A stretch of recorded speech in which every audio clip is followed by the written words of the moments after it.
Hola, muy buenas tardes. Espero todos se encuentren muy bien. Les saluda Odette Muñoz y la maestra Carolina Verde.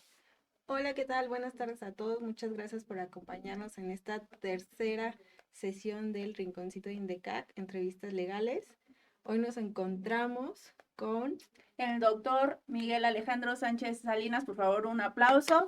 Bravo. ¿Sí dije bien su nombre, doctor? Alejandro Miguel Sánchez Salinas. Poco común ese orden de nombre, De ¿no? hecho, Sí. se han equivocado, he sido padrino de bautizo y me han puesto Al los revés. vamos al revés el nombre, pero bueno, no pasa nada. Bueno, al menos no se van a equivocar de identidad con otra persona. Es correcto. Sí, no Es me un plus. Muchas gracias por la invitación, Eds Canadá. Es un placer para mí y un honor estar aquí con ustedes y listo para poder iniciar con este programa. Pues muchísimas gracias. Yo quisiera invitarlos, además de que sigan esta transmisión en redes sociales a través de las demás plataformas como YouTube, Spotify, iHeartRadio y demás, con la finalidad de que conozcan todo el tipo de contenidos que está regalando Indecaj para ustedes. Y bueno, pues hoy se encuentra el queridísimo doctor, docente de la casa Indecaj. Ya tiene muchísimos años compartiendo conocimiento a través de las aulas del mismo instituto y ahora es un honor para nosotros tenerlo aquí en este rinconcito.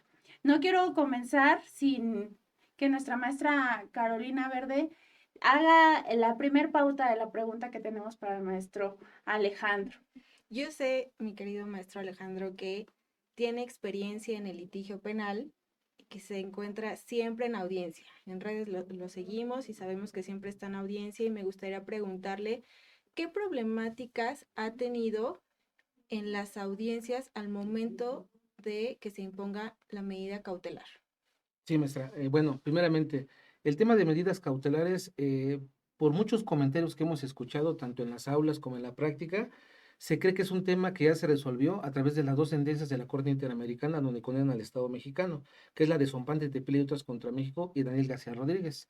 Incluso se cree que va a desaparecer la prisión preventiva como tal. Desde luego que ese es un error.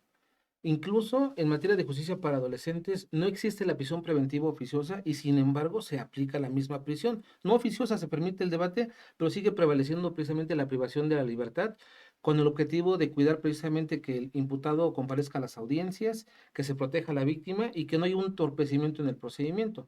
Bueno, ¿cuál es una de las principales problemáticas? Primeramente, de que se sigue imponiendo la prisión preventiva oficiosa aun y cuando ha sido declarada inconvencional. En algunos estados se sigue manejando esta figura, aun y cuando ya está patentizada la inconvencionalidad. ¿Qué es lo que se tiene que hacer muchas veces? Pues precisamente estudiar esta figura procesal para que cuando ocurra un debate de esta naturaleza tengamos el argumento suficiente para poderlo establecer, dejemos el precedente y si es el caso que aun y cuando se imponga la prisión preventiva oficiosa, podamos tener el recurso para poder establecer una situación diferente y que a la postre podamos defender a la persona y pueda obtener su libertad. Ese es el primer punto que quiero yo tocar y que no se piense que en este momento ya no existe la prisión preventiva oficiosa, aún se sigue aplicando. Ahora, otra de las problemáticas muy importantes es lo referente a la víctima.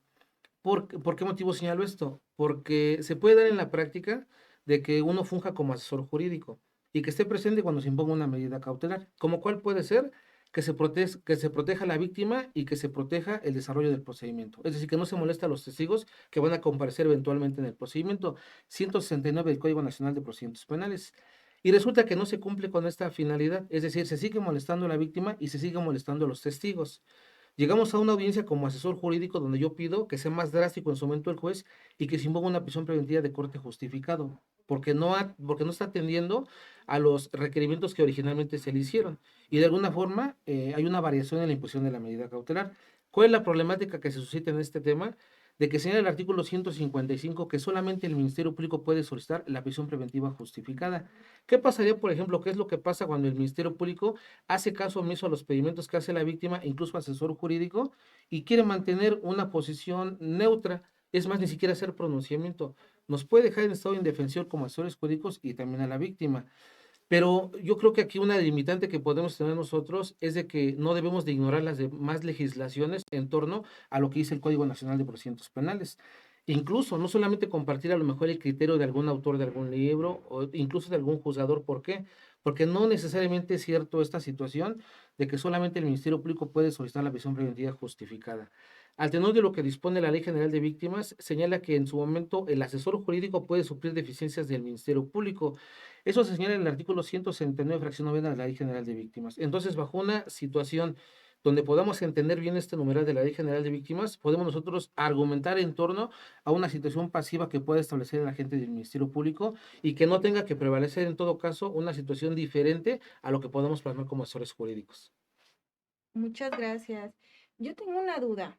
En este sentido que me habla de que se pueden suplir las deficiencias del agente del Ministerio Público cuando se advierta que ninguna de las medidas cautelares distintas a la prisión preventiva garanticen la seguridad de la víctima y el Ministerio Público no solicita la prisión preventiva justificada u oficiosa, ¿la asesoría jurídica puede solicitarla o qué tendría que hacer en esos casos? Sí, es precisamente lo que estamos comentando. Yo creo que sí puede solicitarla, atendiendo precisamente esa protección de la víctima. Y más que nada, cuando vemos una actitud pasiva por parte del Ministerio Público. Porque algo es cierto, muchas veces prevalece la corrupción en el sistema penal acusatorio y precisamente el asesor jurídico está para evitar esas malas prácticas. Y si en su momento el Ministerio Público se quiere agarrar de una situación del Código Nacional donde le favorece para que no intervenga, si es que él no quiere, pues la Ley General de Víctimas da una posibilidad para que el asesor jurídico lo pueda hacer pronunciándose a favor de lo que dice la víctima y en todo caso pueda prosperar el pedimento que se haga.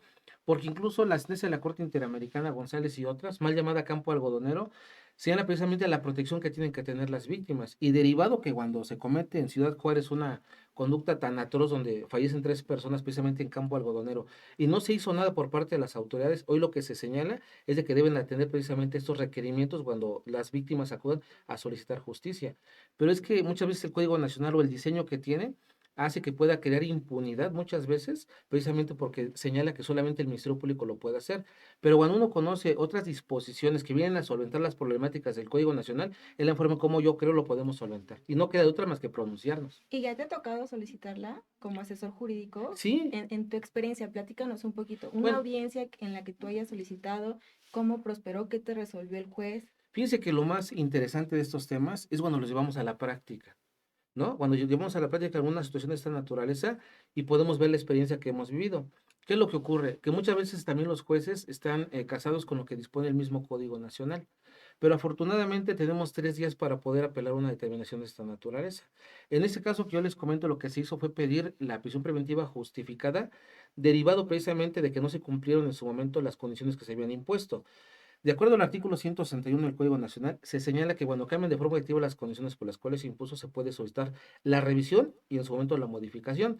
El juez no atendió la petición en su momento, argumentando situaciones que contempla el Código Nacional y que solamente el Ministerio Público lo puede hacer. Se argumentó en ese momento lo referente a la Ley General de Víctimas y se interpuso el recurso de apelación para que pudiera en su momento prosperar. ¿Y qué fue lo que ocurrió? Que se volvió a llevar a cabo la audiencia, donde ahora sí se impuso la prisión preventiva de carácter justificado. Pero entonces fue a través de una resolución Sí, de, obviamente, un juez de apelación, no un juez de control. no, y es importante también Sí, saber lo siguiente. Cuando nosotros pedimos una revisión de medida cautelar y nos pasó en el estado de Querétaro, de inicio pedimos la audiencia para poder pedir la revisión de la medida y nos dijeron que no por escrito. Lo que tuvimos que haber hecho es recurso de revocación y después de esto nos vuelven a negar amparo indirecto para que se generara audiencia. o sea, Y, solo para que se generara. y en la audiencia sí se debatió lo referente a que no, de que no se había justificado la prisión preventiva. Por una fracción de 169 dijeron que no. Otra vez amparo y hasta ahí nos concedieron la libertad. Es decir, fueron 2 amparos respecto a la petición para llegar hasta la libertad. No fue de forma inmediata. Y el argumento que se esgrimió en un primer momento es el mismo que hemos señalado siempre, solamente que el juez sí lo atendió y hasta cuando la autoridad federal se lo recomendó en la ejecutoria que llevamos a cabo. Bueno, que se llevó a cabo. Híjole, qué interesante. Mi querida maestra, ¿tú has tenido algún tema de este tipo en audiencia? Fíjate que sí, Caro, como asesora jurídica, sí nos limitan bastante como asesores jurídicos para argumentar. El problema es cuando el asesor jurídico tiene deficiencias argumentativas, que a veces no llega con la idea de esta noción de la Ley General de Víctimas, de la Ley General de Acceso a las Mujeres a una Vida Libre de Violencia, convenciones como en caso de que involucren a víctimas que son mujeres, la Convención de CEDAW o la Convención Belén do Pará. O sea, hay cuestiones que se desconocen por los asesores jurídicos y entonces si no llevan una base sólida en la argumentación al momento de solicitar la prisión preventiva, entonces es muy difícil que aún así, recurriendo, se obtenga un éxito. O sea, es muy difícil. Partiendo de ahí, me parece que es una problemática muy fuerte cuando se trata de asesores jurídicos, pero además me parece que la experiencia que ahorita nos está comentando el maestro lo que refleja es un comportamiento por parte de las autoridades de querer monopolizar la prisión. Es decir, solo el Ministerio Público puede solicitarla y solo cuando el juez diga se puede revisar. O sea, es un Sí, comportamiento totalmente abusivo. Y estoy hablando de un abuso de poder, porque al final del día, si es una prisión preventiva, tomando en cuenta desde la perspectiva del imputado, hay una violación a sus derechos humanos y se vuelve víctima del Estado. Pero si se trata de una víctima del delito en el que no imponen la prisión para efectos de su protección, le vuelven a violar derechos humanos y es víctima del Estado. O sea, ambas son sí, víctimas del Estado. Y al final del día, una se vuelve víctima del delito y víctima del Estado, y el otro imputado en el proceso que se le sigue y además víctima del Estado por violaciones a derechos humanos. Y es un comportamiento de abuso del poder. Me parece que tener la necesidad de llegar ante la Corte Interamericana pareciera un absurdo que todos vamos a tener que hacer. O sea, cada caso entonces que se conozca en los tribunales, si no se resuelve a través, en primera instancia en inicio, pero a través del tribunal de alzada, del recurso extraordinario como lo es el juicio de amparo y lo que le siga, pues vamos a tener que llegar a instancias internacionales para que así como los dos casos que ya preceden, pues se conozcan, pero es un absurdo que tengamos que llegar hasta la Corte Interamericana en cada entidad federativa. El Estado de México tuvo hasta cierto punto, quiso ser pionero en mostrar que yo sí quiero y tengo voluntad, pero al final del día siguen imponiendo la prisión. Ya ahora se justifican, pero voy a ponerlo entre comillas. ¿Realmente está justificada cuando la imponen en el Estado de México? Sí, muchas veces no, y un ejemplo creo es el artículo 170, ¿no? Que en muchas ocasiones se hace una mala interpretación del artículo, se habla prospectiva de cosas que no han sucedido y que pueden suceder, y lo que se violenta en muchas ocasiones es la presunción de inocencia. También tiene que haber un equilibrio entre la protección que se pueda hacer a determinada víctima y también los derechos del imputado, porque sí, en muchas ocasiones ya se llegó a una audiencia anteriormente que era lo que decían. Es que tuvo un cuchillo, el artículo 19 de la Constitución lo señalaba, ¿no? Que cuando hay un artefacto que por su naturaleza pueda generar peligro, es un cuchillo, prisión preventiva oficiosa. Ya no está esa figura. Ahora, ¿qué es lo que hacen? Riesgo a la víctima 170. ¿Por qué motivo? Porque hay una entrevista que en su momento se redactó y señaló que también la amenazaron, ¿no? Y esa es una situación que en su momento prevalece para que los puedan privar de la libertad. Digo, también tiene que haber un equilibrio y no dejar desprotegida a la víctima, pero tampoco al imputado. Fíjese, me saca usted que comenta la violación que comete el Estado en contra de las víctimas. Yo logro identificar otra también muy importante que muchas veces pasa desapercibida, lo referente a las órdenes de aprehensión cuando prescriban. Cuando un orden de aprehensión prescribe es por una situación directamente al Estado, porque la policía tiene la obligación de detener a una persona y presentarla ante las autoridades. ¿Qué es lo que ocurre? También se puede prestar a corrupción, no te detengo nunca que prescriba, y ahora de quién es culpa, ¿no? Claro que es culpa del Estado, porque por su Claro. ineptitud violentaron un derecho humano de la víctima de acceso a la justicia. Y como este ejemplo tenemos muchísimos más que pudiéramos identificar, ¿no? Y que curiosamente con la mala redacción del código que también yo señalaba, también puede prevalecer. Y es que nada más nos acatamos a lo que dice el código. Todo el sí, mundo solo estudiamos el artículo tal del Código Nacional, el otro artículo del Código Nacional, pero lo demás, ¿dónde está? ¿Se recuerdan? Bueno, ya ven que con la entrada en vigor de la modificación de la Constitución del sistema penal acusatorio se hablaba el ejercicio de la acción penal que iba a perder el monopolio del Ministerio Público. Ujú. Eso también es una mentira, porque el Ministerio Público nunca lo ha tenido. El monopolio como tal no siempre lo ha tenido. Por ejemplo, ¿qué pasa si el presidente de la República comete un delito? O lo cometiera antes de la reforma judicial, o lo Claro. cometiera. Si él lo comete, él pertenece al Poder Ejecutivo. Ujú. El Ministerio Público pertenece al Poder Ejecutivo. O sea, no lo va a poder investigar su inferior, siendo que él es Sí. el jerárquico. Quien inicia o ejerce acción penal es la Cámara de Senadores y de Diputados en contra del presidente de la República. Pero sí hay otra situación también. ¿Qué pasaría si cometen, por ejemplo, hay una concesión del juicio de amparo, ¿no? Ya te lo conceden y no hay un cumplimiento por parte de la autoridad. Le da cierto tiempo para que pueda cumplir, pero se puede dar el caso de que nunca cumpla. Ujú. Hay quien ejerce la acción penal de la Suprema Corte de Justicia de la Nación. El artículo 107, fracción 16, si no me recuerdo, de la Constitución, lo señala. Y ya con la reforma sí hablan de la acción penal por particular, donde dicen, es que ya se cambió el monopolio de la acción penal. Nunca lo ha tenido, Pero quien no conozca otras legislaciones se casa solamente con una parte normativa del código y creen tener la respuesta a algún problema que se pueda asustar como el tema de las medidas cautelares, pero no es así. Y es que esas son legislaciones ya más especiales, ya provienen de alguna especialidad en la materia, como el amparo.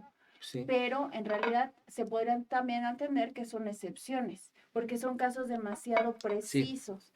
Aún así, la acción por particulares también solo son casos precisos, no es en el todo, pero en algunos temas sí sigue existiendo en el Ministerio Público. Y la misma suerte sigue estando con la prisión preventiva. Y es que es una idea que se viene arrastrando del sistema anterior, donde el auto de constitucional, una vez que se dictaba, en automático era la formal prisión, no se debatía una medida cautelar. sí, no. Y ahora con la vinculación lo que quieren es que se siga ese mismo hilo.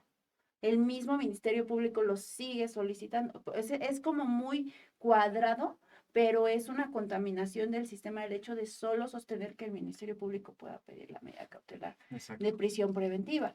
Y partiendo de este tema yo quisiera preguntarle en la experiencia que ha tenido en estas audiencias, tanto de imposición como de revisión de medida cautelar, ¿qué absurdos en los argumentos de las autoridades judiciales ha escuchado al imponer medida cautelar de prisión preventiva?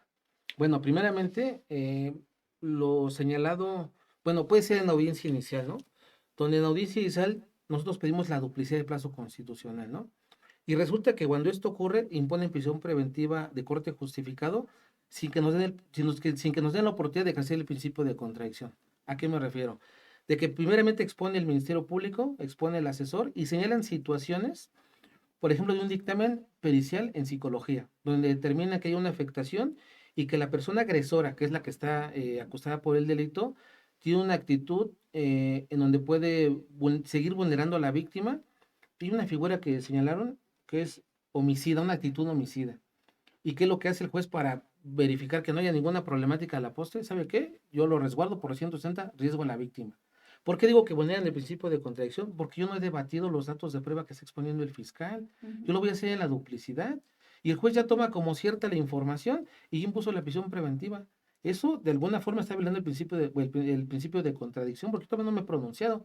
¿Qué pasaría, por ejemplo, que yo presentara un medio de prueba donde viniera a decirnos por qué motivo no tiene que tomar en cuenta este dato de prueba, ¿no? Tal vez porque no hay pruebas psicométricas, no hay ningún tipo de prueba o no hay ninguna fiabilidad en las pruebas que practicaron, o de plano ni pruebas hay un fundamento científico de lo que dijo la psicóloga. Pero eso lo va a conocer el juez hasta la segunda audiencia. Me queda claro que podía yo pedir la revisión de la medida en ese momento, pero de primera cuenta ya le están imponiendo. Esa es una. La otra, lo que yo acabo de mencionar, de que llegas a una audiencia, específicamente en un distrito judicial, y me dicen un viernes, ¿sabe qué? Son cartuchos exclusivos del ejército, prisión preventiva oficiosa. Yo, sin convencional, dice el juez, no, efectivamente sí, es prisión preventiva oficiosa. Se mantuvo. Tengo otra audiencia el día de ayer, en el mismo distrito judicial, pero con distinto juez, y lo mismo, 2 pistolas 9 milímetros, y piden la prisión preventiva oficiosa, y el juez no lo permitió, sí permitió el debate. Sí, En el mismo distrito en el judicial. mismo, pero con distinto juez. Incluso la jueza cuando resuelve dijo, da a entender que ni con el amparo no va a haber efectos restitutorios ni nada porque es prisión preventiva oficiosa. Y dice uno, en el mismo distrito judicial, realmente no se ponen de acuerdo, pero esas son unas de las problemáticas que se suscitan y que no se piense que vamos a llegar a una audiencia, no, no voy a debatir nada porque me ha pasado y en la medida cautelar me lo llevo y de repente dicen prisión preventiva oficiosa y el juez compra la idea y ahí se mantiene hasta que no se promueve el amparo.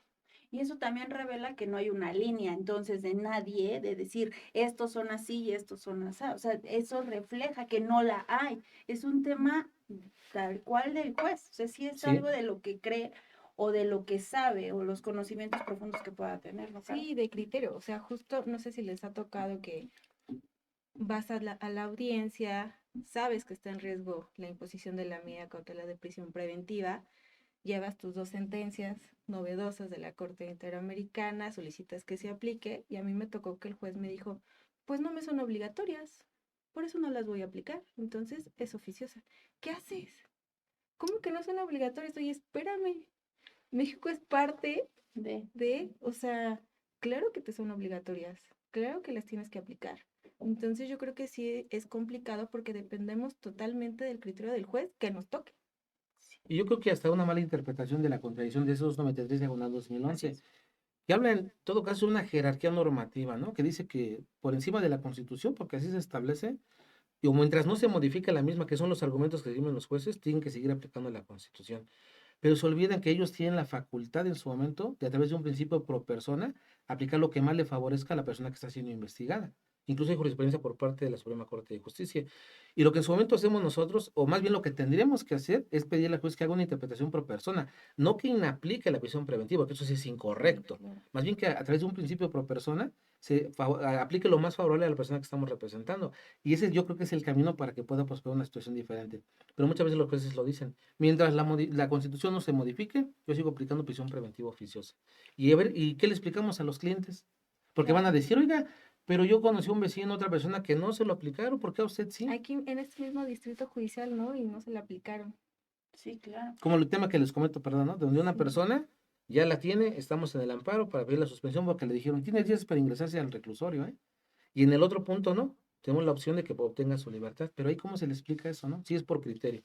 Y le fue bien si le dan días, 10 porque yo días. ya tuve, Quédese, ¿no? sí, yo ya Ah, tuve ya. un caso donde le imponen la medida cautelar. Afortunadamente yo fui asesora jurídica. Y ahí lo ingresan. En ese momento, Aquí fue virtual. Por ese motivo dieron 10 días. Porque si no hubiera sido Ah, virtual, ok. a ver, lo ingresan, no es virtual. Esa es la ventaja. sí, pero desde el momento uno ya se está materializando. Y el problema con los, por ejemplo, con los amparos, cuando ya llegamos a promoverlo, muchas veces llegan a decir, híjole, es que ya es irreparable porque se materializó X o Y o Z, porque también de Sí. repente los tribunales federales sacan criterios que uno dice, wow, qué sorpresa de verdad me das. Por eso hace ratito yo mencionaba lo de la violación a los derechos humanos, porque sí es cierto, la 293 habla de eso y coincido totalmente en que es una interpretación errada de muchos juristas, porque también esa 293 dice que en el tema de derechos humanos no hay jerarquización. Y entonces, a ver, estamos hablando de una medida cautelar que tiende a privar o limitar, si Limitar queremos el decirlo de otra forma, un derecho humano, que es la libertad. Entonces, si se está hablando de derechos humanos, que si la Constitución, que si lo que dicen las jurisprudencias de la Corte Interamericana, no importa, es que ahí no hay jerarquización, pero debe prosperar lo que en principio más le favorezca. Si no, no está ese bloque constitucional de derechos humanos protegido.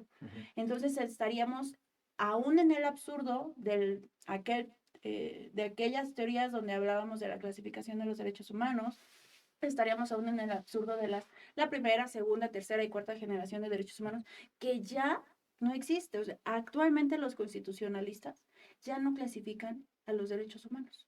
Un especialista que conozca de derechos humanos va a llegar y va a decir, a ver, cálmate, eso ya no existe. Ya la cuarta generación dejó de ser cuarta y solamente para efectos de académicos, para efectos de enseñanza, yo los divido, pero para efectos prácticos, para su aplicación, para su respeto, no puedes hacer esa jerarquización ni clasificación, muchísimo menos. Y de ahí es que quien lea la 293 y no solamente la 293, también las jurisprudencias de la Corte Interamericana, las sentencias que también la Suprema Corte ha dado aciertos en relación a este tema, son importantes de leer, pero además empatar los conocimientos de derechos humanos que tenemos. Si no sabemos derechos humanos, no vamos a poder debatir. Una mala interpretación como luego ocurre y se queda en prisión las Y no personas. vamos a poder debatirla. ¿Qué debate si el asesor, el defensor o el que esté no conoce de derechos humanos? Sí. Sí, es triste. Es triste, sí. ¿Y quién lo sufre? No, no yo. El defensor diría, a mí ya me pagaron. Y yo El- sí me voy. Y ya me voy. No, pero sí, la pobre persona, la familia, ¿no? La afectación que hay. Claro. Claro, es que nuestra profesión tiene una alta responsabilidad. La libertad o el acceso a la justicia de una persona. Es una alta responsabilidad. No conocer del derecho en todas sus esferas tiene consecuencias. Por eso, parte de los criterios para poder resolver ciertos casos se tienen esa frasecita, ¿no? Que por deficiencia ¿Y de quién hablan? De los abogados. De los abogados, sí, claro. Oye, qué interesante. Invito a todos los que nos están siguiendo a que dejen sus preguntas, si quieren realizar alguna aquí al maestro. Y a mí me gustaría que nos diera algunos tips para prepararse justamente al debate de una medida cautelar. ¿Qué tendría que hacer un abogado, defensa o asesor jurídico para ir a un debate de ese tipo? Bueno, hay dos situaciones importantes. Quiero empezar con la segunda. Hay veces que nos consultan y nos dicen, oiga, quiero que me apoye para una audiencia de revisión de medida cautelar. Y le digo, sí, adelante. Y dice, oiga, pero la audiencia la tengo ya mañana. ¿En dónde lo veo? ¿Cómo viene preparado? Digo, no, es que desde ahí hay un error. Para poder preparar una audiencia de revisión de medida cautelar hay que ver la primera audiencia cuando se impuso. Porque lo que vamos a hacer nosotros es ofrecer información, tanto dato como medio de prueba, para que en su momento pueda haber un cambio objetivo de las condiciones por las cuales se impuso. Por ejemplo, que digan que no hay un arraigo domiciliario, ¿no? Como ejemplo sencillo, ¿qué tengo que hacer yo? Llevar documento que acredite el arraigo domiciliario, una entrevista o información objetiva que demuestre que efectivamente hay un arraigo domiciliario y de cierta temporalidad.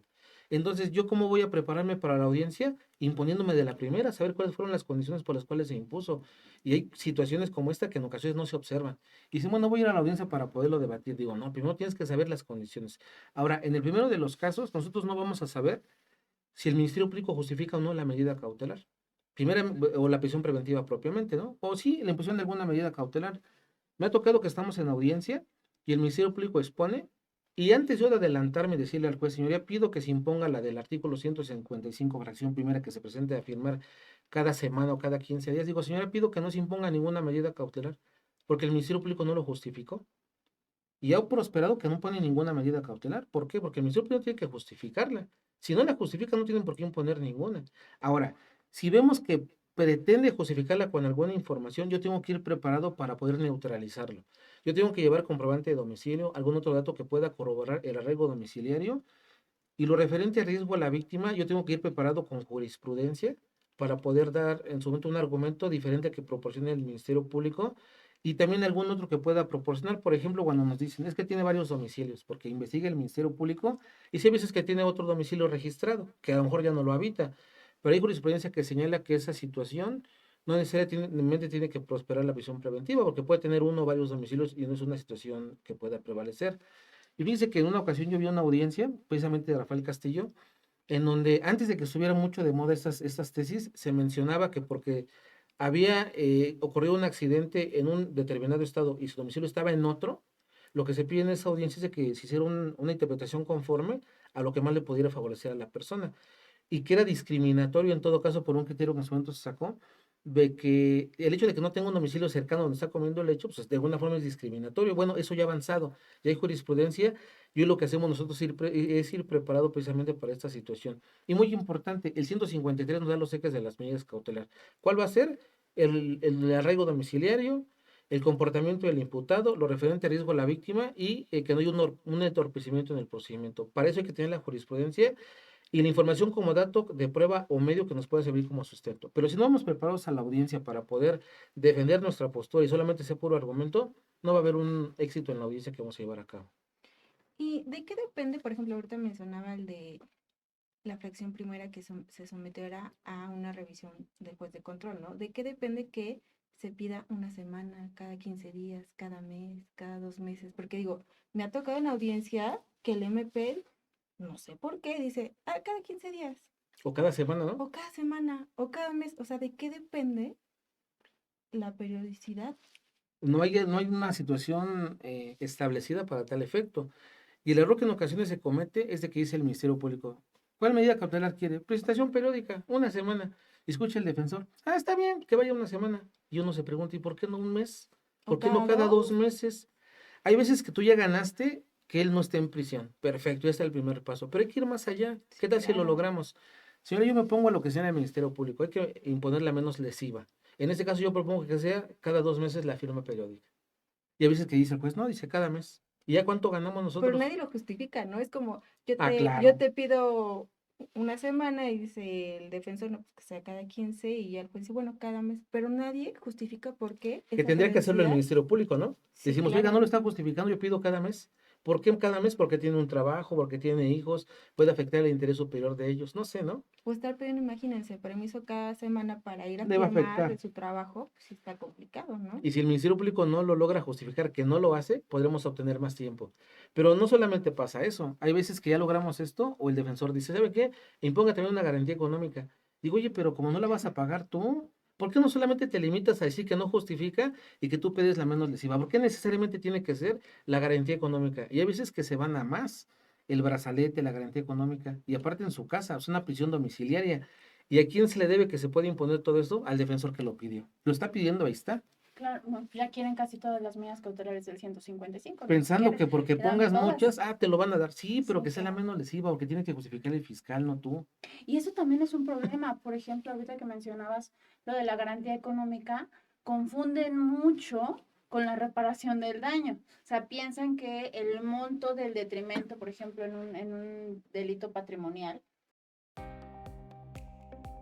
Hola, ¿qué tal? Buenas tardes, días o noche. En el momento que cualquiera de ustedes pueda ver esta transmisión, quiero compartirles que ya están abiertas las inscripciones para que ustedes estén con nosotros en las 2 maestrías que estamos por arrancar el próximo mes de mayo. Tenemos la maestría en Derecho Procesal Penal y la primer maestría en México en Derecho de Daños. También es importante decirles que tenemos becas especiales para servidores públicos. Si tú te desempeñas dentro del Poder Judicial estatal o federal, agencias del Ministerio Público, defensor público o asesor jurídico, comunícate con nosotros, tenemos una beca especial para ti. Y bueno, pues en la maestría de Derecho de Daños, déjame decirte que va a ser exclusivamente virtual porque tenemos ponentes de carácter internacional.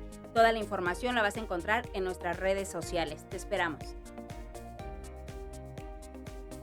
El monto del detrimento es equiparable a lo que es la garantía económica, como si para eso funcionara o si esa fuera el fin de la medida cautelar, cuando no es el fin de la medida cautelar. Es un problema muy grave que se pide en ese sentido. Y generalmente, y desafortunadamente tengo que decirlo, lo hace el asesor jurídico. Y es providencia precautoria en todo caso, En ¿no? realidad. Pero hay una problemática con la providencia precautoria porque tiene una vigencia de 3 meses, si no mal recuerdo.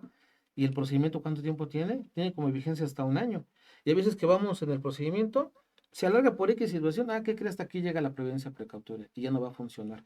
Más bien la crítica que se puede hacer aquí es que hubiera una reforma a esa situación para que pudiera seguir prevaleciendo, porque se quieren agarrar precisamente de la medida cautelar para que prevalezca todo el tiempo del procedimiento, porque la providencia precautoria no lo hace, pero son temas completamente distintos.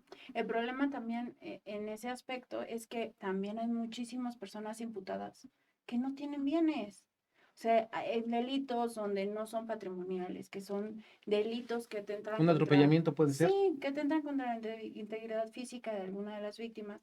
Si eso fue una cuestión, vamos a suponer que fue un accidente y las lesiones pues fueron muy severas, ¿no? ¿A cuánto puede ascender una reparación del daño? O la muerte puede ser. O la muerte. Aún así, y con la muerte, y para no entrar en detalles de cómo se Sí, cuantifica la no. muerte para efectos de su reparación, aún así, si el imputado no tiene, ¿cómo? Entonces, no otorgas la garantía económica y te quedas en prisión. O sea, ¿cómo sería? Sí, si no la pagas te quedas, ¿no? Que digan, ¿sabe qué? Estado de México, 350,000 pesos, Cuautitlán. Y si no la paga, ¿qué pasa? Se va a quedar ahí, porque no lo Sí, tiene, claro, o sea, no te impongo la prisión preventiva, pero te impongo esa pero garantía. exacto. En una ocasión en esa, fueron 50,000 pesos de garantía económica. Realmente la persona fue un accidente, de hecho hasta se puede llegar a pensar que él no tuvo la culpa, pero así quedó establecido. La jueza fue muy benévola, 50,000 pesos. Bueno, la pose, ¿qué fue lo que pasó?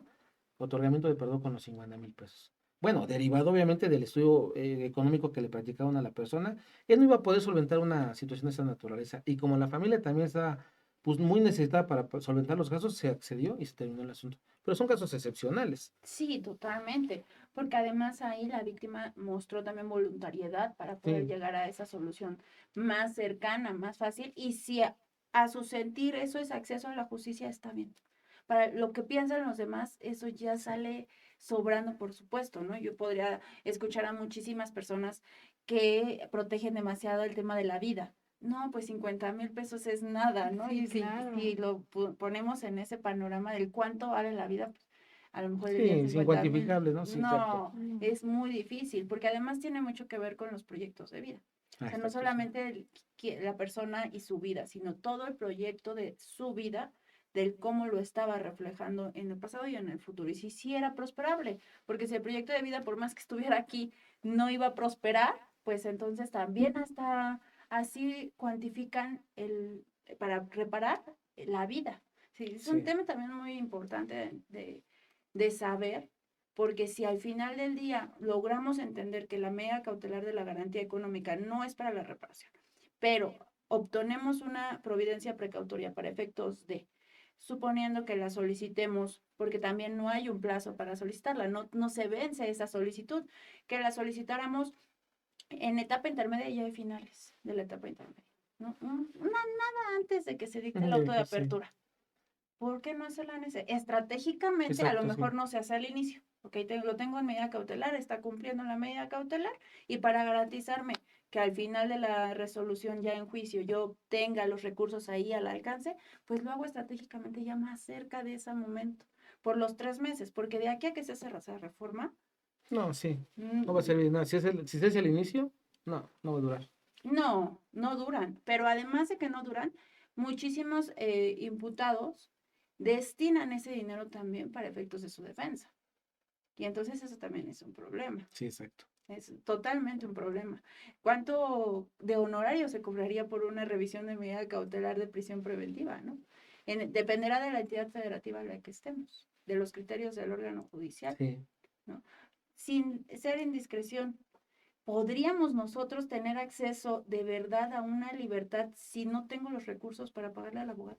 ¿El defensor de oficio sí está ejecutando sus derechos de verdad? No, va a ser muy complicado. Y muchas veces los clientes se quejan, claro, sin hablar mal del trabajo que ellos desempeñan, ¿no? Pero muchas veces sí se expresan de forma, porque dicen, no, es que estuve en la audiencia y no dijo nada el defensor. Y vemos la audiencia y efectivamente, control de detención, ¿algo que argumentar? No, señoría. Vinculación, no. Y uno está esperando tal vez el final bien, ¿no? Decir, bueno, en la medida cautelar. Oiga, medida cautelar, ningún argumento. Y el juez, nada, del 121, nada. Y se quejan muchas veces de esto. Y cuando le están solicitando que hagan la revisión, dice, no sabe qué, o tengo carga de trabajo, o el criterio de aquí es que siga manteniéndose en prisión. Y por eso recurren a nosotros como defensores particulares. Pero efectivamente, cuando no se cuenta con el recurso, que uno tampoco es inhumano y no dice, bueno, si no me paga yo no voy. Obviamente uno cobra cierto honorario por llevar a cabo una audiencia de esa naturaleza, ¿no? Si vemos que la familia de Pau no tiene para sobre tanto del gasto, pues vemos de qué forma lo podemos hacer, ¿no? Claro. Y no porque diga, oiga, es que lo voy a cobrar yo 100,000 pesos y si no me los paga no voy.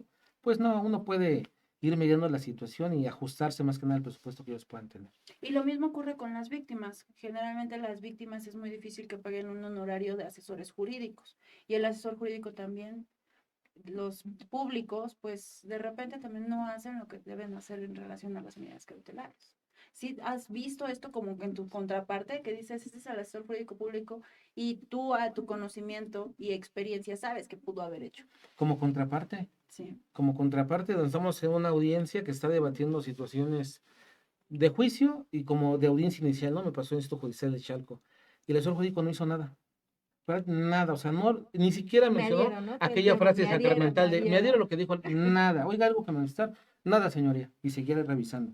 Oiga algo, nada, en todas se fue con nada, no dijo nada. Y en otras ocasiones ha querido participar en la audiencia de juicio y todas sus preguntas que practica, incluso en contrainterrogatorio, todas son objetables. Y hablando de contrainterrogatorio, donde se permite la pregunta sugestiva, o ya en el redirecto, ¿no? Donde ya las reglas cambian, todas las preguntas que en su momento llegó a practicar, objetables. Y feo para él porque siempre que llegaba a la audiencia iba acompañado pues, de las personas que lo acompañan, ¿no? Y esa ocasión iban dos precisamente, no, pues vieron el desempeño que se tuvo, y pues Pero por era falta de público, preparación. privado. No, particular, era privado. Aquí en ese caso privado. Híjole, qué delicado, porque pues tal vez los asesores jurídicos públicos tienen ya un poquito más de experiencia, porque pues cuántas audiencias nos llevan al día. Y aún así, también No, y aún así se ven cosas que no. me ha tocado que también se van con me adhiero, me adhiero, me adhiero. Pero si ya es privado, pues creo que es más complicado. Es Sí, más pero eso complicado. realmente eso ocurre. Digo, muchas veces podemos nosotros identificar alguna problemática del Código Nacional, ¿no? Por ejemplo, hay un artículo que es el artículo 313 del Código Nacional que señala una cosa contraria a lo que dice el 308. El 308 te va diciendo cuál es el camino respecto a las etapas intraprocesales, desde la formulación de imputación, el momento para que, bueno, control de detención si fuera el caso, formulación de imputación, el pedimento de vinculación a proceso, si es duplicidad el tema de la medida cautelar, o si en su caso no, es la vinculación a proceso, medida cautelar y tiempo para resolver, o en su defecto tiempo para resolver y la medida cautelar más bien, ¿no? Al final. Pero el 313 dice una cosa diferente. Dice que después de la formulación de imputación se entra a debate de la medida cautelar. Eso es incorrecto. O sea, realmente hay que tener lo que dice el 308, no lo que dice el 313. Pero, por ejemplo, ¿qué pasaría si se impone la medida cautelar de acuerdo a como marca el 308, ¿no? Y yo en su momento pido una nulidad porque el 313 dice una cosa completamente distinta. O al revés, lo hacen de acuerdo al 313 y yo promuevo nulidad de acuerdo a lo que dice el 308. o me puedo ver beneficiado por una situación del Código Nacional. Es lo que comentaba hace un momento, eso genera impunidad, el hecho de que se Claro. encuentre mal redactado el código. Y ejemplos como este hay muchísimos en el Código Nacional que tanto te pueden servir en su momento como argumento, como no lo puedes utilizar, ¿no? Por ejemplo, el artículo 99 que habla del saneamiento, que es en cualquier momento. Hay quien cree que solamente en la etapa intermedia vemos lo de los vicios formales. Y si hay que subsanar algo como el nombre, lo tenemos que hacer ahí. No es cierto, el 99 habla de que en cualquier momento podemos subsanar una situación de esta naturaleza. Que ahí yo creo que no hay ninguna complicación, porque el subsanar una deficiencia cuando sabemos que hay una entrevista con el nombre completo no afecta a nadie. Ahí sí podemos utilizar favorable esa parte del código, ¿no? O lo que dice el artículo 114, que puede declarar en cualquier momento. No necesariamente después de la formulación de Ujú. imputación, que puede ser antes de que resuelva la vinculación o después de la información que puedas tú en su momento incorporar. Eso te sirve como argumento, como estrategia, esta disposición del código. Pero alguna otra, como el 313, lo único que puede hacer es entorpecer Claro. una situación que pueda afectar a alguna de las partes, que incluso pudiera generar impunidad. Y partiendo de la audiencia inicial, en este momento procesal de la medida cautelar, la Ciudad de México, hace ratito escuchaba que la Ciudad de México no tenemos todavía todo este sistema para los brazaletes. Todavía no se han firmado los convenios, el tribunal todavía está en veremos, en pláticas y demás. Prácticamente el tema del dispositivo electrónico es letra muerta en la Ciudad de México. ¿Qué tan viable sería el brazalete cuando se apruebe? ¿De verdad va a depurar bastante las medidas cautelares en prisión preventiva? ¿Son eficaces este tema de los brazaletes o no lo son? ¿O va a depender muchísimo de la alta tecnología que se utilice en estos brazaletes para que no vaya, el imputado se nos desaparece por la deficiencia del dispositivo? ¿Cómo ves este Ya tema? tenemos un ejemplo claro.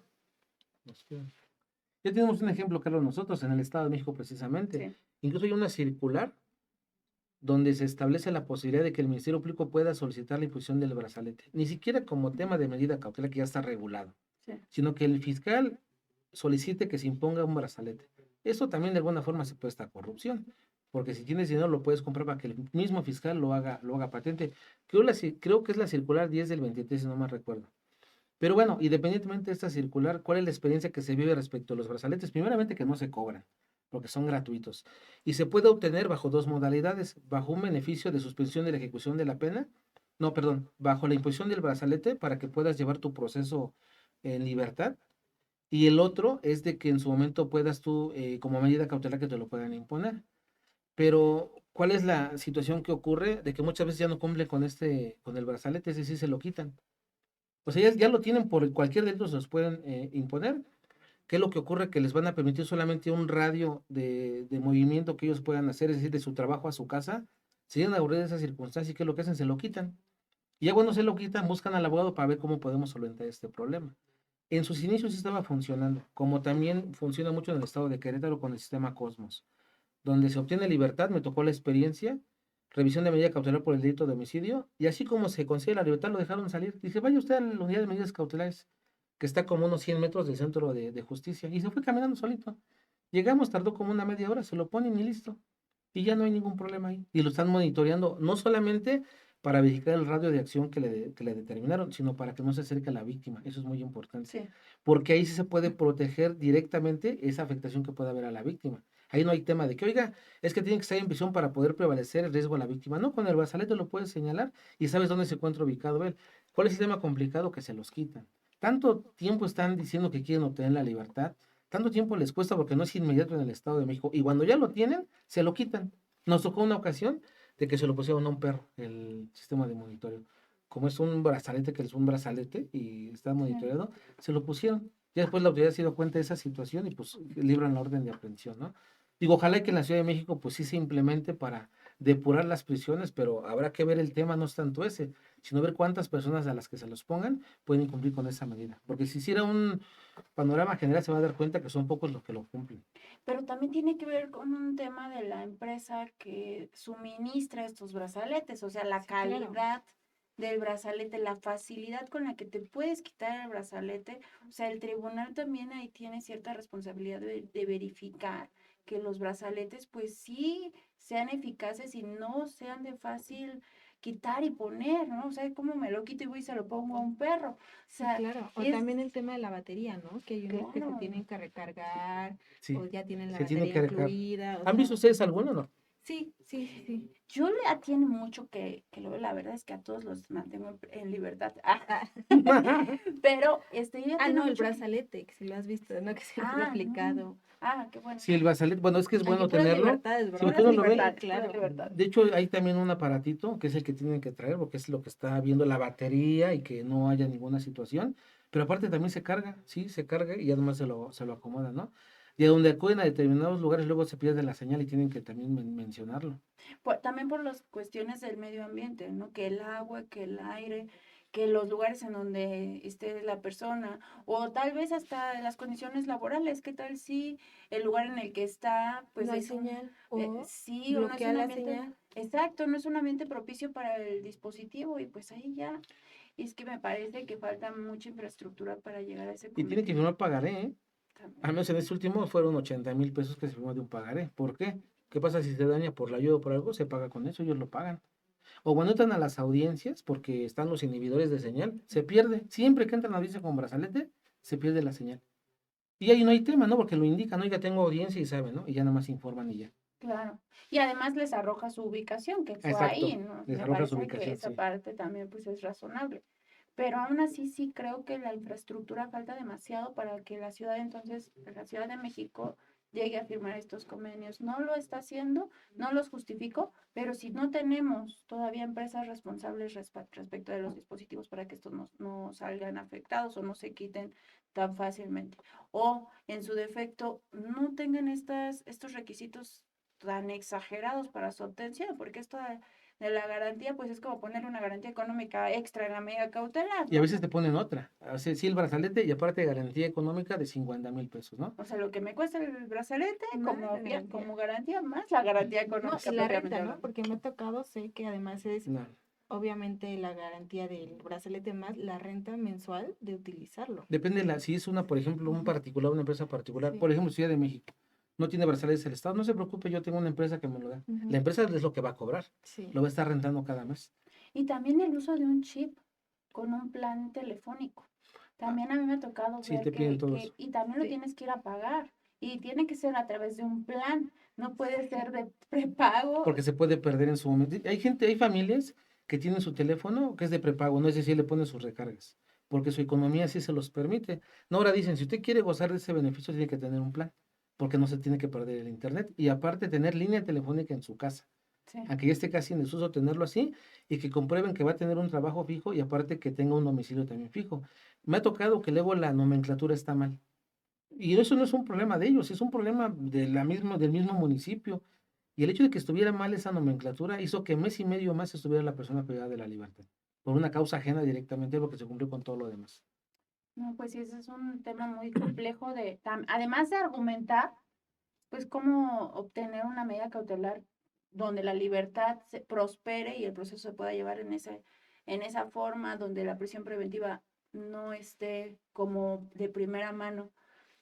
Pero además el tema de las infraestructuras, de las deficiencias para poder aplicar las demás medidas cautelares. Y ahora tenemos un problema legislativo. Ya hay la fiscalía ya se pronunció, ¿no? Respecto de no puedes quitar la prisión preventiva oficiosa.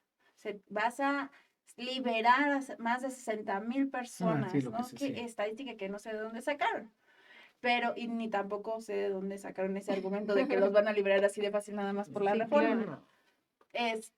¿Qué piensas de esto? ¿Qué piensas de esta resistencia de todas las fiscalías? Porque no solamente es una, sino tanto la general como de varias entidades federativas, incluido en la Ciudad de México y el Estado de México. Es que muchas veces es ignorancia, ¿no? Porque se dice, bueno, ya con esta reforma que haya, va a salir muchísima gente, ¿no? Es decir, que se elimine ya de facto de la Constitución la prisión preventiva oficiosa. Pero se les olvida que el Ministerio Público puede justificar, no se elimina la prisión como tal. Y hay un dato también interesante que no se ha tocado, y no sé si se llegue a tocar, el artículo 167 del Código Nacional, en su primera fracción, en su primer apartado, señala que, y el artículo 19 también lo señala, que cuando una persona ya tenga una sentencia de condena, por ese solo hecho es prisión preventiva justificada. Ujú. De alguna forma es una oficiosidad también, porque si uno llega a una audiencia y el fiscal ya tiene una sentencia de condena, de hagas lo que hagas y debatas lo que debatas, va a prosperar, salvo que sea un homónimo. Pero si sí está condenado, se va a quedar en prisión. Y eso no se ha debatido todavía. O sea, si uno piensa que se ha terminado la ausencia de debate o que se va a respetar el principio de contradicción o que va a prevalecer la libertad y que no va a ser oficiosa, mientras no se modifique ese artículo va a seguir siendo igual. Porque si hay una sentencia previa, con ese solo hecho y hay prisión preventiva justificada. Me parece que se están justificando esta estadística la están sacando para evadir su obligación de A argumentar. justificar, claro, o sea, lo que no quieren es tener que, obviamente, establecer la necesidad de esa medida cautelar, ¿no? O sea, realizar la argumentación del test de proporcionalidad, o sea, no, o sea, es simplemente, ¿sabes qué? Mejor, como ya tiene una sentencia condenatoria, ya, con eso, ¿no? O sea, Sí, ya, me nomás la parece, citan, es el mismo y que siga prevaleciendo, ¿no? Pero bueno, hay otro dato también importante respecto de la inconvencionalidad. El artículo 140 del Código Nacional, en interpretación extensiva, no limitada, a decir que solamente la tiene la facultad de pedirlo el Ministerio Público, porque el artículo 131, fracción 11ª lo establece, y 149, párrafo segundo, de que no necesariamente el Ministerio Público es el facultado para poder decretar libertad. Él tiene una obligación. Y atiendo el artículo primero también de la Constitución se establece, donde la progresividad de los derechos humanos, que es la evolución, no puede ir en retroceso, es decir, se habla de evolución, no de lo contrario. Anteriormente, por delitos donde la pena era de hasta de 5 años, el artículo 20 apartado ameritaba la caución y era libertad, desde sede ministerial. Ahora, ¿cómo va a ser posible que aun cuando estemos en ese supuesto siga prevaleciendo o prevalezca la privación de la libertad? Eso va en contra de la evolución de los derechos humanos. Y hay una sentencia de la Corte Interamericana interesante, que es la de Rodríguez Vera y otros contra Colombia. En su línea 398 dice que tanto la retención como la detención son situaciones que tienen que prevalecer en la audiencia al tenor del derecho humano a la libertad personal. Y es válidamente un debate sobre este tema. Bueno, hoy en día se puede debatir la retención atendiendo a la inconvencionalidad, porque hoy el Ministerio Público tiene la obligación por cualquier delito de justificar la necesidad de cautela. Anteriormente, ¿qué era lo que pasaba? Decía, no, ¿sabe qué? Yo decreté el acuerdo de retención porque es prisión preventiva oficiosa, no tengo la necesidad de justificar nada. Ya no debatías esto, pues con la inconvencionalidad se supera esta situación y hoy en día sí tiene que en su momento el Ministerio Público justificar esta necesidad de cautela. Y hoy por todos los delitos podemos argumentar situaciones respecto al control del acuerdo de retención. Máxime, cuando hay una persona que está privada de la libertad, no hay un dictamen que pueda justificar la retención como el de balística cuando es un Claro. arma, y aún así lo retienes, ¿bajo qué argumento? Tendría que haber un dictamen ya cuando haces el acuerdo para que pudiera prosperar, y si no, tendría que decretar libertad. Claro, en la investigación se tiene que reflejar el nivel argumentativo respecto del test de proporcionalidad cuando se hace este acuerdo de retención en términos del 140. De no hacerlo, si no lo hiciste ahí, entonces ¿cómo es que llegas a la inicial y pretendes hacerlo o no hacerlo? Porque Ujú. parte de las cuestiones para emitir controles de la detención, las libertades no se califica de legal, X o Y, Z, o que la medida cautelar no prospera, es precisamente por la deficiencia en la argumentación del test de proporcionalidad. ¿Cuántos ministerios públicos hemos visto que realmente lo hagan? Porque además, sencillo no es complejo el test, muy extenso, implica muchas cosas porque está hablando y protege a los derechos humanos, que es un tema que el test de proporcionalidad no se aplica solamente en medidas cautelares, ¿no? Es un eje para todo, hasta para las medidas, perdón, para las providencias precautorias. Hasta ahí hay test de proporcionalidad, para saber si sí o no se debe asegurar alguna cuenta bancaria. Ejemplo, ¿no? Aún en etapa de audiencia inicial, cuando se habla de medidas cautelares, aún no siendo la prisión preventiva, también en la que sea distinta a esta, también se hace test de proporcionalidad. Entonces, ahí el argumento respecto de este test, pues no, se sigue quedando corto. O sea, en las audiencias es poco... bueno, se escucha, ¿no? O sea, me ha tocado que ya el Ministerio Público nada más pide, pero no hace ningún ejercicio argumentativo, o sea, Y de ahí nos agarramos. Hay veces que estamos escuchando atentos la audiencia y nada más escuchamos que no hay acuerdo ni siquiera de retención, porque ni siquiera lo emitió, y ya tenemos el argumento para poder debatir que es ilegal la retención. Tal vez la detención se cumplen con los parámetros, ¿no? Claro. Pero la retención no, porque ni siquiera se mencionó. No hizo ese test de proporcionalidad. ¿Y qué va a prosperar en su momento? La libertad, que no es total, ¿no? Pero ya podemos tener un camino abierto precisamente por la ausencia de fundamentación que hace el Ministerio Público desde el momento que tiene la oportunidad de hacerlo. Y la verdad la tiene más fácil que nosotros. ¿Por qué? Porque en sede ministerial, acorde a lo que dispone el artículo 212 y 21 de la Constitución, 212 del Código Nacional, él es autoridad en sede ministerial. Ya cuando se da la audiencia inicial, eres parte en el procedimiento, ¿no? De acuerdo al 105. Pero cuando sea como autoridad, tiene la oportunidad, pues, de integrar la carpeta de investigación y hacerlo con todo el tiempo que él pueda tener, más que nosotros, un acuerdo de retención efectivo donde pueda colmar estos requisitos. Sí. Para que cuando lleguemos a la audiencia yo no tenga oportunidad de podérselo debatir, o se lo debato, pero yo me puedo quedar corto en el argumento. ¿Por qué? Pues porque no tuve la misma oportunidad que tuvo él, ¿no? Del tiempo, de estructurarlo y tal vez ni siquiera hacerlo solamente él. Y ya cuando llego a la audiencia y veo yo que no lo hizo así, pues de ahí me agarro yo para poderlo argumentar, ¿no? Claro, pues ha sido muy buena, muy fructífera esta charla. Me parece que nos ha dejado demasiadas enseñanzas, pero también demasiadas críticas, cuestiones que hay que cuidar, modificar, enderezar como abogados postulantes, tal vez desde nuestra perspectiva como defensores o como asesores jurídicos, buscar el impulso de los ministerios públicos para que hagan lo que tienen que hacer para pedir una medida cautelar. Y cuando nos encontremos con alguna autoridad judicial, pues rascar a los recursos, a alcanzar lo que tengamos a nuestro favor, ¿no? Todas estas sentencias de la Corte, cuestiones legislativas, hacer mano de ellos para evitar llegar a la Corte Interamericana. Caro, yo quisiera que tú nos apoyes a cerrar esta sesión, nuestro queridísimo Sí, maestro. hay una pregunta que ¿en qué estados los brazaletes son gratis? Mayra Sánchez nos realiza esa pregunta. Bueno, de inicio podemos ver que en el Estado de México es gratuito y en el Estado de Querétaro lo puedo mencionar. De aspectos prácticos que yo he vivido en audiencia, ahí no cobran absolutamente nada, son Ok, gratuitos. pero los proporciona el Estado. El Estado directamente, lo único que piden es que se firme una garantía, y es lo que hace rato íbamos a comentar, no tanto que se dé el dinero para garantizar que no va a ocurrir nada, no, se firma un pagaré para poder solventar esa garantía y ya se lo pueden proporcionar que no le pase nada. ¿Y qué otros requisitos? Ah, no, bueno, aparte de que tenga un domicilio fijo, que tenga una fuente laboral, que tenga un aval moral, que también tenga teléfono particular, con plan, con internet, y en su domicilio mismo también que tenga el número telefónico, el teléfono fijo en su domicilio. Ok, ok. Pues la verdad es que esta entrevista ha sido muy buena. Yo me voy con muchas dudas, como siempre, con muchas recomendaciones y tips para poder aplicar en el ejercicio profesional. Yo les agradezco mucho a los que nos siguen en redes. Por favor, no se pierdan el siguiente capítulo la próxima semana. Muchísimas gracias, maestro, por acompañarnos el día de hoy en esta entrevista. Mi querida Odette, es un placer siempre estar aquí contigo. Muchas gracias. Charlando y muchísimas gracias, maestro, muchísimas gracias, Caro, por esta tarde-noche, que ya Sí. seguramente salimos y ya no hay luz, pero de verdad fue muy agradable, me quedo con un muy buen sabor de boca Gracias. de esta charla y esperemos después volver a contar con usted en esta o en otras más conferencias, porque déjenme decirles que en INDECAJ el maestro es docente de base.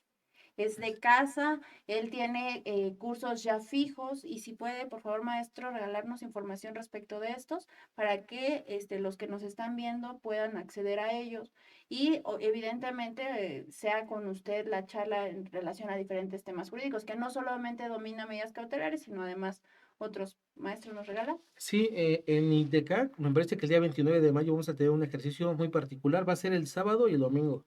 Vamos a hablar acerca de la prueba pericial, vamos a tener la oportunidad de estar con un perito para que podamos señalar concretamente qué es lo que se vive en las audiencias y de forma teórica, porque son las dudas que surgen en la maestría, que también somos docentes, donde nos señalan, bueno, a ver, yo voy a ofrecer una prueba, ¿no? Primeramente, ¿qué tipo de prueba? Y una vez de que yo la tenga, ¿cómo la voy a desahogar? ¿Y cuáles son las problemáticas que se logran suscitar en la audiencia? Porque no solamente basta con que uno diga, bueno, yo ya platiqué con el perito, es mi aliado como testigo, voy a hacer un directo y él conoce las respuestas y me las va a brindar. No, porque viene un contrainterrogatorio. Y hay veces que en una primera participación estuvo todo casi perfecto, estuvo muy bien el perito y decimos, ya, con esto puedo tener un buen resultado. Pero en el contra se puede caer todo. A una o dos preguntas bien formuladas se puede acabar. Y ahora viene el redirecto, donde tratamos de componer lo que dijo el perito, o en su caso, que hay un directo bien establecido para que en el contra que puedan practicar no ocurra nada de esa naturaleza, ¿no? Y que el perito sepa desarrollar de forma correcta la información, obviamente a preguntas que uno como defensor le va a hacer. Ese es el curso que vamos a tener próximamente en INDECAC, donde va a haber un perito que tiene toda la experiencia también en este sistema, porque a diario está en las audiencias. Vamos a compartir con él la segunda clase, que es la práctica. En la primera vamos a hablar de forma general respecto a la prueba pericial y la figura del interrogatorio y el contrainterrogatorio en el sistema penal acusatorio. Y lo demás, posiblemente las clases que nosotros estamos brindando, que usted también es maestra de ahí en Indiacac, de la maestría, que está por iniciar la nueva generación, donde ya hay una invitación abierta a los alumnos para que se puedan inscribir.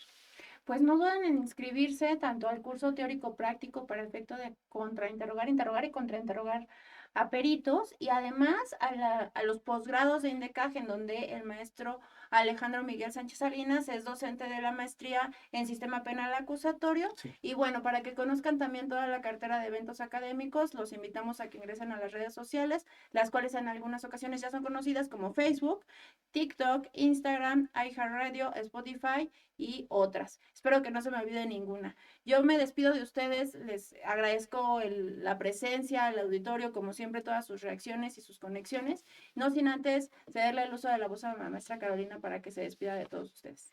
Muchas gracias a todos por seguirnos. No se pierdan el siguiente capítulo el próximo martes. Nos estamos viendo. Gracias. Bye. Hasta luego a todos, que estén muy bien, gracias.